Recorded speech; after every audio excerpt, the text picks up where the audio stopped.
Good morning children, welcome to shortcut. आज हम शुरू करेंगे सोशल साइंस का चैप्टर नंबर 1, जिसका नाम है सोशियो रिलीजियस अवेकनिंग। यानी कि किस प्रकार से हमारे समाज के अंदर जो पुरानी रीति रिवाज थे उससे हमको छुटकारा मिला। पुराने रीति रिवाजों का मतलब है मेरा कि ऐसी कुछ चीज़ें जो हमारे समाज में ठीक नहीं थी उनसे हमें छुटकारा मिला। एक नया मतलब रिफॉर्मेशंस हुए। रिफॉर्म्स मतलब होता है बदलाव, बहुत सारे बदलाव आए। इसके बारे में हमारा ये चैप्टर है। तो ऐसे बहुत सारे समाज सुधारक पैदा हुए जिन लोगों ने समाज को सुधारने के लिए, समाज में जो चीज़ें थी, जो ऐसी बुराइयां थी, जो फॉर एग्जाम्पल हम लोग देखें तो आपको पता है पुराने समय की बात करें तो छोटे छोटे बच्चों की शादी हो जाती थी। ठीक है, अभी आप 8th स्टैंडर्ड के अंदर हैं तो शायद अगर आज आप पुराने युग में अगर पैदा हुए होते तो आज आपकी शादी हो चुकी होती। ठीक है, लेकिन आज आप लोगों की शादी नहीं हुई अभी तक। Reason is what? Social awakening. कि वो लोग जिन्होंने इसका विरोध किया अगर वो नहीं होते तो शायद आप सब लोग अभी स्कूल जाने की बजाय खेत में काम करने जा रहे होते, अपने बीवी बच्चों के लिए कमाने के लिए जा रहे होते।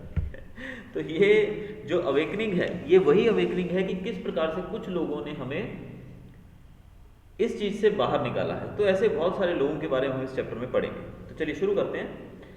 In the 19th century, India was trapped in the net of various evils like superstition, doubts, ignorance, evil social customs, caste system, etc. तो हम बात करें पुराने समय की तो हमारे समाज के अंदर बहुत सारे सुपरस्टिशंस थे। सुपरस्टिशन का मतलब होता है अंधविश्वास।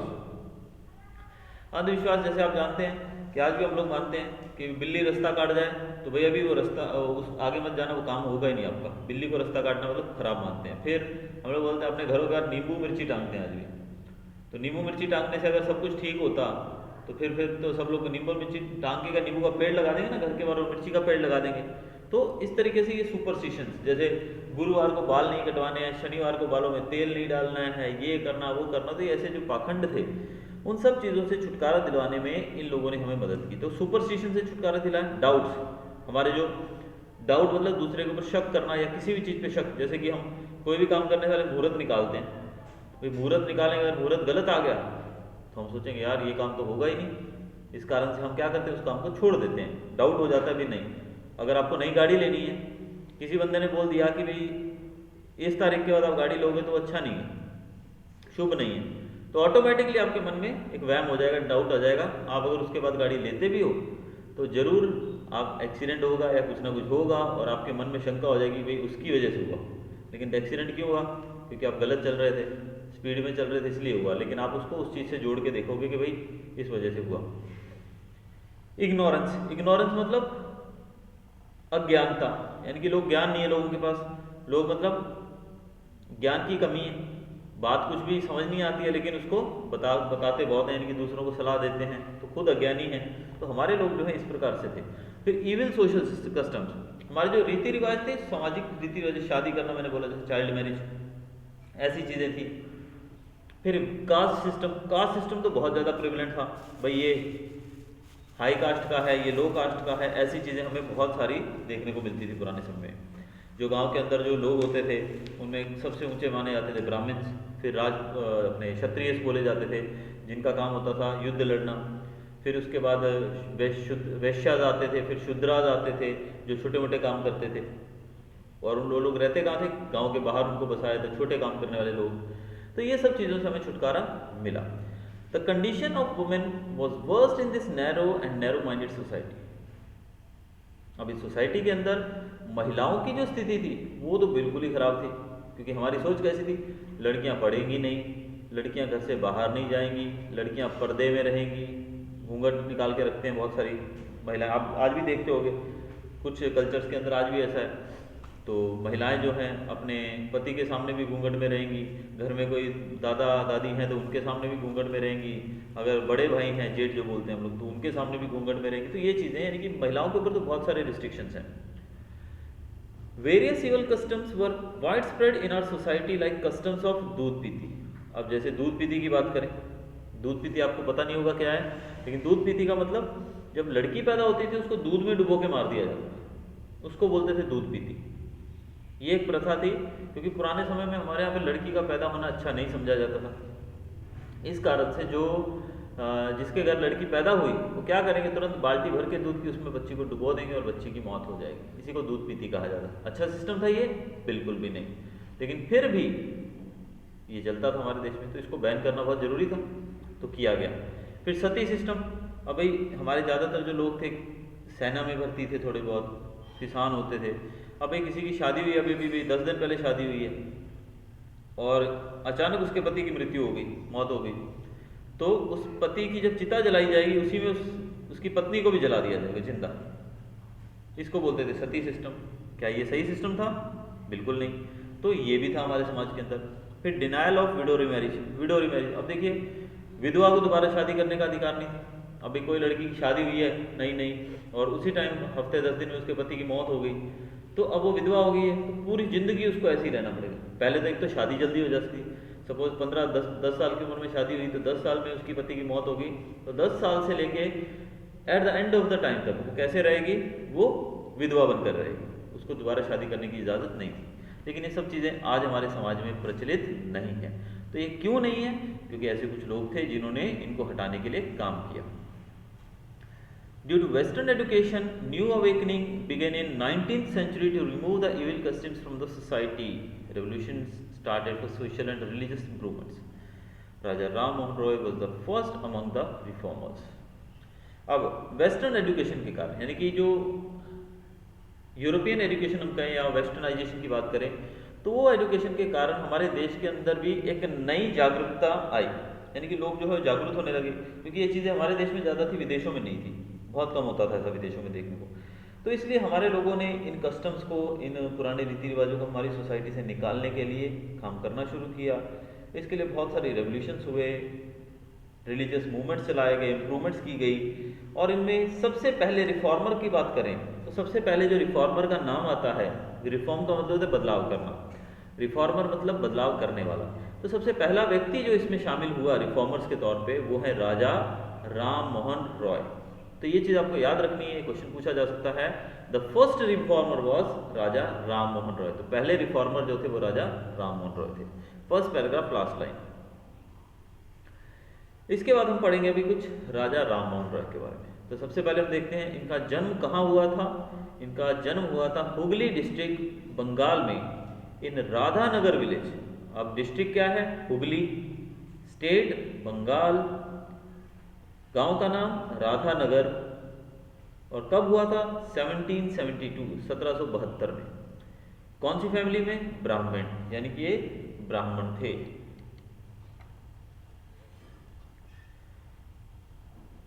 राजा Ram Mohan Roy got married in his early childhood. इनकी भी जैसे कि हमारे समाज में क्या था आपको पता है, जल्दी शादी करना, तो इनकी शादी भी जल्दी हो गई थी। His brother's wife became Sati on her husband's death. इनके जो भाई की पत्नी थी, इनके भाई की मौत होने के बाद इनकी भाभी, यानी कह सकते हैं हम लोग, उनको सती होना पड़ा। सती मतलब उनको जिंदा जला दिया गया उनके पति की चिता के साथ। This incident influenced Raja Ram Mohan Roy deeply. इस घटना का उनके ऊपर बहुत ही गहरा प्रभाव पड़ा, मतलब ये बहुत ज़्यादा इससे व्यतीत हुए, बहुत ज़्यादा इनको दुख लगा इस चीज़ से।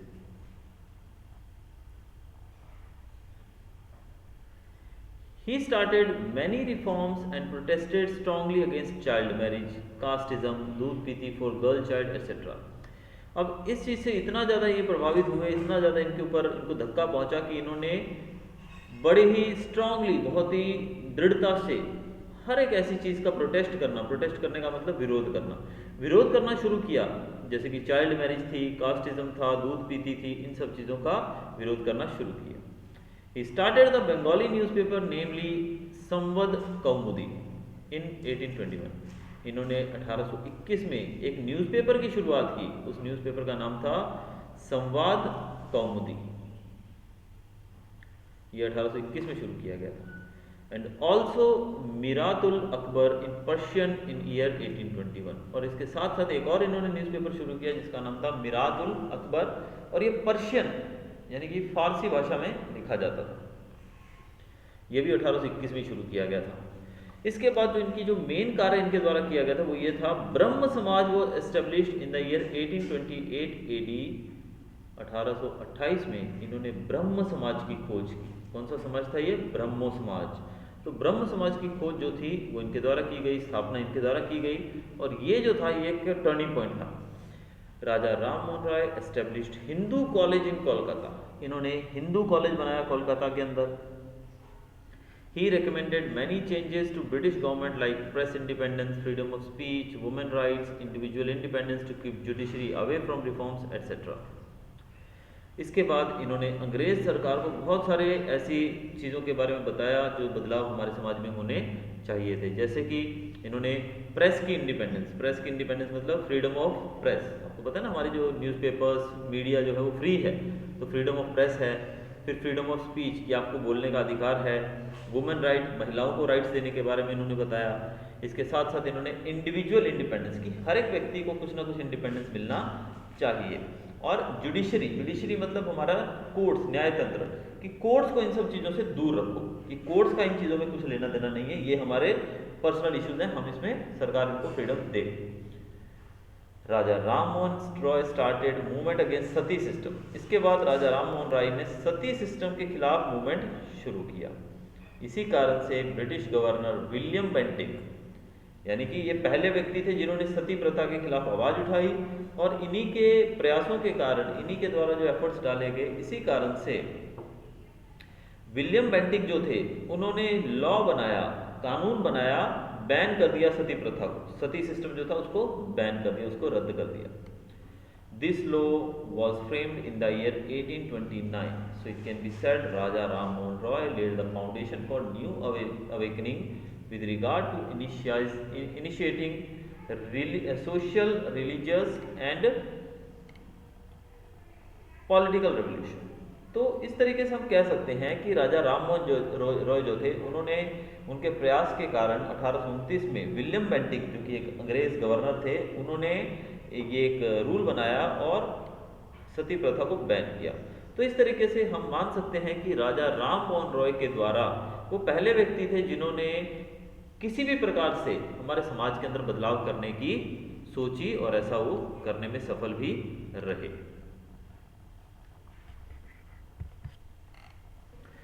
तो इस प्रकार से इन्होंने एक नई रेवोल्यूशन, एक नई क्रांति शुरू की। The emperor of Delhi sent Raja Ram Mohan Roy to England in the year 1830 in regard to his case of right to property. अब राजा राम मोहन राय की कुशलता को देखकर जो दिल्ली के एम्परर थे, दिल्ली के जो राजा थे, उन्होंने राजा राम मोहन रॉय को इंग्लैंड भेजा। 1830 में उनकी प्रॉपर्टी का जो राइट टू प्रॉपर्टी का कुछ विवाद था, उसके ऊपर उन्होंने इनको इंग्लैंड भेजा ताकि वो इनका पक्ष रख सकें। He died in Bristol in the year 1833, और इनकी मृत्यु ब्रिस्टल, इंग्लैंड में 1833 में हुई। ब्रह्म समाज played a vital role by contributing towards changing the viewpoint of Hindu समाज। तो ब्रह्म समाज जो इन्होंने बनाया था, उसका काम क्या था? अब वो ब्रह्म समाज जो एक सोसाइटी बनाई गई थी, उस सोसाइटी ने हिंदू समाज का, हिंदू कल्चर का जो हमारा जो पॉइंट ऑफ व्यू था, मतलब हर चीज़ को देखने का, उस नज़रिए को बदल दिया। पहले सती प्रथा, बाल विवाह, दूध पीती एटसेट्रा था, लेकिन अब वो चीज़ें बंद हो गई और एक नई दिशा मिली हिंदुइज्म को। Brahmo Samaj try to abolish the rigid and superstitious religious believes prevalent. तो ब्रह्म समाज ने कोशिश की कि हमारे समाज के अंदर जो ऐसी चीज़ें हैं, जो भेदभाव, जो अंधविश्वास है, उसको निकाल कर इस रिलीजन को और ज़्यादा खुलकर बढ़ावा दिया जा सके, यानी कि उसको जो फालतू चीज़ें थी इसके अंदर, जो खराब चीज़ें थी, उनको हटाने के लिए इन्होंने वकालत की। तो ब्रह्म समाज का रोल जो है हम लोग कितना था ये समझ सकते हैं इस चैप्टर के साथ। और हमने ये भी देखा कि राजा राम मोहन रॉय का कितना बड़ा योगदान रहा है रिफॉर्मेशंस के लिए। आगे हम पढ़ेंगे दयानंद सरस्वती के बारे में। तो ये चैप्टर जो है आपका, इसमें आपको लर्न कुछ नहीं करना है, सिर्फ एक स्टोरी की तरह हर चीज़ याद रखनी है। जैसे कि पहला मैंने टॉपिक आपको समझाया राजा राम मोहन रॉय के बारे में, अब वो उसके बारे में आपको पता है, उनका जन्म कहाँ हुआ, कौन सी जगह पर हुआ, फिर उन्होंने क्या क्या किया। जैसे एक तो इंपॉर्टेंट चीज़ हमने देखी कि उन्होंने सती प्रथा को बैन किया, और दूसरा उन्होंने ब्रह्म समाज बनाया। तो इनके बारे में ऐसी 5-6 लाइनें आपको आनी चाहिए एक कहानी की तरह। फिर क्वेश्चन एग्जाम में भले कहीं से भी आ जाए रिलेटेड टू राजा राम मोहन राय, एक शब्द में आएगा Raja Ram Mohan Roy was born in which state, answer is Bengal. ठीक है, तो कोई भी आ जाए क्वेश्चन, वो आप अपने हिसाब से 1 वर्ड में भी लिख सकते हो, 1 सेंटेंस में भी, और अगर शॉर्ट पैराग्राफ आ सकता है, शॉर्ट नोट, तो आप आसानी से लिख सकते हो। लेकिन आपको याद ये रखना है कि एक कहानी की तरह उस बंदे के जीवन के बारे में आपको याद रखना है। तो राजा राममोहन राय के बारे में आपको याद हो ही गया होगा लगभग, एक रीडिंग और लोगे तो I think everything will be clear. आगे हम पढ़ेंगे दयानंद सरस्वती के बारे में। दयानंद सरस्वती का जन्म हुआ था एक ब्राह्मण फैमिली में, टंकारा विलेज में। विलेज का नाम था टंकारा। कौन सी जगह पे? नियर मोरबी इन सौराष्ट्र। मोरबी आपको पता है हम लोग कच्छ में है, तो मोरबी हमारे काफ़ी नज़दीक है राजकोट के पास में। तो मोरबी में हुआ था, सौराष्ट्र डिस्ट्रिक्ट है तो वो एरिया सौराष्ट्र में आता है, उस जगह पे हुआ था। इन हिज अर्ली चाइल्डहुड ही understood the uselessness of idol worship and religious rituals. बचपन में ही इनको एक चीज़ का तो पता लग गया, मतलब इनको ऐसा अनुभव हुआ कि आइडल वर्शिप, हम लोग मूर्ति पूजा करते हैं ना, मूर्ति पूजा और रिलीजियस रिचुअल जो भी हम रीति रिवाज करते हैं उसका कोई मतलब नहीं। एक्चुअल में देखें तो ये कहीं ना कहीं सही भी तो है। हम लोग देखते हैं कि हम मूर्तियों के ऊपर दूध चढ़ाते हैं, महंगी महंगी मूर्तियां बनाते हैं, मूर्ति के ऊपर सोने के ताज चढ़ाते हैं, गले में हीरो का हार चढ़ाते हैं। तो भगवान को हीरे का हार चाहिए, भगवान को सोने का मुकुट चाहिए, भगवान को दूध से नहाने की जरूरत है। भाई दूध से नहाने की जरूरत उसको है जो खुद गंदा है, जिसको नहाता कौन है? जो गंदा होता है। अरे भगवान तो सबको पवित्र कर देते हैं, भगवान को नहलाने की जरूरत क्या है? भगवान तो वो शक्ति हैं जिनको हम छुए बिना भी हम पवित्र हो जाए, पूरा जग पवित्र हो जाए। तो उन्होंने ये समझा जल्दी ही कि आइडल वर्शिप यानी कि मूर्ति पूजा बिल्कुल बेवकूफ़ी है, और रिलीजियस रिचुअल्स जो हमारे रीति रिवाज, पता है हम बहुत सारा पाखंड करते हैं।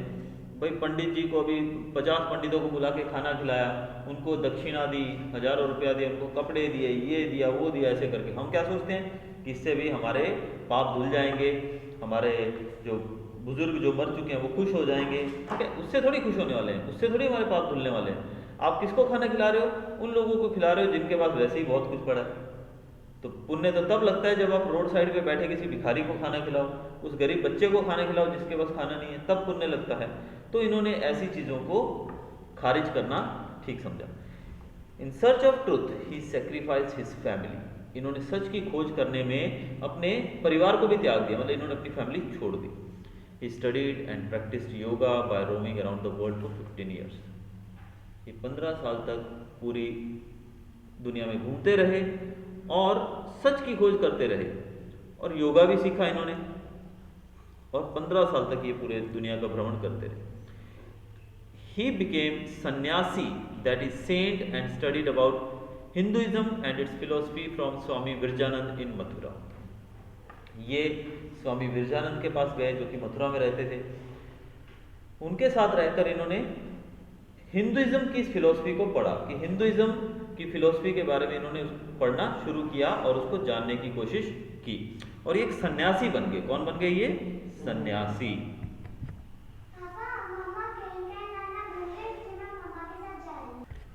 तो इन्होंने स्वामी विरजानंद के साथ रहकर हिंदुइज्म की खोज स्टडी की, फिलोसफी के बारे में स्टडी की, और उस टाइम ये सन्यासी बन गए। सन्यासी आप जानते हैं कि सब कुछ त्याग दिया, सन्यास ले लिया, सब कुछ त्याग दिया, एक संत बन गए। Swami Dayanand Saraswati made an attempt to achieve national unity by constructing classless and casteless society from religious, social and national point of view. Swami Dayanand Saraswati में कोशिश की, एक अटेम्प्ट, एक कोशिश की नेशनल यूनिटी बनाने की। नेशनल यूनिटी आपको पता है ये बात कब की है? ये उस समय की बात है जब हिंदुस्तान आज़ाद नहीं हुआ था। तो इन्होंने पूरे भारत को एक करने की कोशिश की, यानी कि हमारे यहाँ पर भेदभाव था, ऊंच नीच का भेद था, ये ऊंची जाति का है, नीची जाति का है। तो इस प्रकार से एक ऐसी सोसाइटी बनाने की कोशिश की जिसमें भेदभाव ना हो और सब लोग बोले कि हम भारतीय हैं, इस तरीके से सब लोग एक हो जाए, ऐसी सोसाइटी बनाने की इन्होंने कोशिश की। He got a deep insight about Indian culture and religious through Vedas. इन्होंने इंडियन कल्चर को बहुत अच्छे से समझा, बहुत गहराई से समझा, हिंदुइज्म को बहुत गहराई से समझा with the help of Vedas. हमारे जो वेद है ना, ऋग्वेदा, यजुर्वेदा, सामवेदा, अथर्ववेदा, उन वेदों का अध्ययन करके, उसको रीड करके इन्होंने हमारी जो इंडियन कल्चर है, रिलीजन है, इसको और डिटेल में समझने की कोशिश की। He wrote a book entitled Satyarth Prakash. इन्होंने एक किताब लिखी जिसका नाम था सत्यार्थ प्रकाश। ये भी वन वर्ड में पूछा जा सकता है, हु रोट सत्यार्थ प्रकाश? तो आंसर आएगा दयानंद सरस्वती, या फिर which book was written by Dayanand Saraswati? Satyarth Prakash. He made people aware that there are no written evidences about idol worship, religious rituals, child marriage, sati pratha, untouchability etc. in Vedas. इन्होंने लोगों को बताया, वेदों को पढ़ के ना इन्होंने लोगों को बताया कि वेदों के अंदर कहीं भी नहीं लिखा है कि आप मूर्ति पूजा करो, आप ये रीति रिवाज करो धार्मिक, या बच्चों की मैरिज कर दो जल्दी, चाइल्ड मैरिज, या फिर सती प्रथा, अनटचेबिलिटी, अनटचेबिलिटी मतलब छुआछूत, जैसे कोई नीची जात वाला अमीर जात वाले को छू नहीं सकता था, उसके घर पे नहीं आ सकता था। तो इन सब चीजों के बारे में उन्होंने कहा वेदों के अंदर कहीं भी नहीं लिखा है, ये तो तुम लोगों ने मनगढ़ंत बनाया है। He preached the fact that there is only one God. His medium of instruction during preaching was Hindi. उन्होंने लोगों को प्रीच करने का मतलब होता है लोगों को समझाना, लोगों को प्रवचन देना, जैसे बड़े बड़े संत महात्मा प्रवचन देते हैं। तो इन्होंने बताया लोगों को कि there is only one God, सिर्फ एक ही भगवान है। अगर हम बोले ना अभी बहुत सारे भगवान है, ऐसा कुछ नहीं, एक ही भगवान है। उन्होंने हिंदी भाषा में प्रीचिंग की, यानी कि कौन सी भाषा का उपयोग करते थे वो? हिंदी का, हमारी राष्ट्रभाषा का। As a result of it his thoughts could reach out to maximum people in the country throughout. अब हिंदी का उपयोग करने का उनका मोटिव ये था, अब बोलने को तो इंग्लिश में भी बोल सकते थे, कोई और भाषा में भी बोल सकते थे, संस्कृत भी शायद जानते होंगे, लेकिन उन्होंने हिंदी का उपयोग इसलिए किया ताकि सब लोगों तक उनकी बात पहुंच सके, कि भारत के ज्यादातर लोग उनकी बात समझ सके। दयानंद सरस्वती एस्टेब्लिश्ड आर्य समाज। देखिए, राजा राममोहन रॉय ने ब्रह्म समाज बनाया था, दयानंद सरस्वती जी ने आर्य समाज की स्थापना की थी। Arya Samaj spread in states of Lahore, Punjab, UP, Rajasthan and Gujarat. ये जो आर्य समाज था ये कुछ स्टेट्स के अंदर ज़्यादा फैला हुआ था, लाहौर, पंजाब, यूपी, राजस्थान और Gujarat. Consequently social change occurred speedily. Arya Samaj started a movement to bring back those people to Hinduism, especially those who had changed their religion. Arya Samaj ने कोशिश की ऐसे लोग जो हिंदुइज्म से दूसरी रिलीजन में चले गए। आपको पता ना, लोग अपना रिलीजन भी तो बदलते हैं, हमको अधिकार है, हम इंडिया में रहते हैं तो हम लोग जो हमारी राइट्स के बारे में पढ़ते हैं, फंडामेंटल राइट्स हमारी जो कि कॉन्स्टिट्यूशन में लिखी है, उसमें एक पॉइंट ये भी दिया गया है कि right to freedom of religion, यानी कि आप कोई भी धर्म मान सकते हो, आपकी मर्जी। आप हिंदू हो तो आपको अच्छा लगता है तो आप भी मस्जिद में जाके, मस्जिद अगर आपको वो पसंद लगती है तो वो भी बन सकते हो, आप मुस्लिम भी, अगर आपको किसी मुस्लिम को हिंदू बनना है वो भी बन सकता है। तो हमें आज़ादी है कोई भी धर्म चुनने की। तो ऐसे बहुत सारे लोग हमारे जो हिंदुइज्म से छोड़कर दूसरी कास्ट में चले गए थे, दूसरे रिलीजन में चले गए थे, तो इन्होंने उन सबको वापस बुलाया और फिर से हिंदुइज्म के साथ जोड़ा। Thus, for the first time, doors were left open for Hindus to come back to their own religion. तो पहली बार ऐसा हुआ कि दरवाजे खोले गए उन लोगों के लिए जो हिंदुइज्म को छोड़कर चले गए थे, उनके लिए फिर गेट खोले गए कि आप वापस आ सकते हो। After the death of Swami Dayanand Saraswati, the activities of this organization were continued as it is by leaders like Lala Hansraj, Pandit Gurudutt and Lala Lajpat Rai. अब स्वामी जी की जब मृत्यु हो गई उसके बाद भी इनके द्वारा जो ये काम छेड़ा गया था वो कंटिन्यू रहा। इसको किया गया लाला हंसराज ने, पंडित गुरुदत्त ने और लाला लाजपत राय जैसे लोगों के द्वारा इसको जारी रखा गया। इन ईयर 1902, 1902 की बात है, Kangri Gurukul was establish near Haridwar. 1902 में कंगड़ी गुरुकुल एस्टेब्लिश किया गया, बनाया गया। इसका नाम है कंगड़ी गुरुकुल, ये हरिद्वार के पास में बनाया गया था। ऑल्सो आर्य कन्या स्कूल वो स्टार्टेड इन वडोदरा, गुजरात। इसके साथ साथ आर्य कन्या स्कूल, देखिए अब तक तो लड़कियों की पढ़ाई की कोई बात ही नहीं आती थी, लेकिन उन्होंने आर्य कन्या स्कूल स्टार्ट किया वडोदरा, गुजरात में। In this school education was imparted regarding discipline, labour, tolerance, patience and character. और इस गुरुकुल के अंदर लोगों को, बच्चों को एजुकेशन दी जाती थी डिसिप्लिन से रिलेटेड, कैसे डिसिप्लिन में रहना है, मेहनत, लेबर की कैसे आपको मेहनत करनी है, मेहनत का महत्व समझाया गया, टॉलरेंस की आपको सहनशील बनना है, कुछ भी होता रहे आपको स्ट्रांग बनना है, पेशेंस किस तरह से आप पेशेंटली सहनशीलता पूर्वक किसी भी चीज़ को हैंडल कर सकते हो, और कैरेक्टर, एक स्ट्रांग कैरेक्टर बनाना, ये सब चीज़ें इस गुरुकुल में हमको बच्चों को सिखाई जाने लगी। तो ये था हमारा आज का चैप्टर। अब कल हम एक और नए वीडियो के साथ मिलते हैं जिसमें हम शुरू करेंगे रामकृष्ण परमहंस जी के बारे में पढ़ना। Till then good bye, have a nice day, thanks for watching.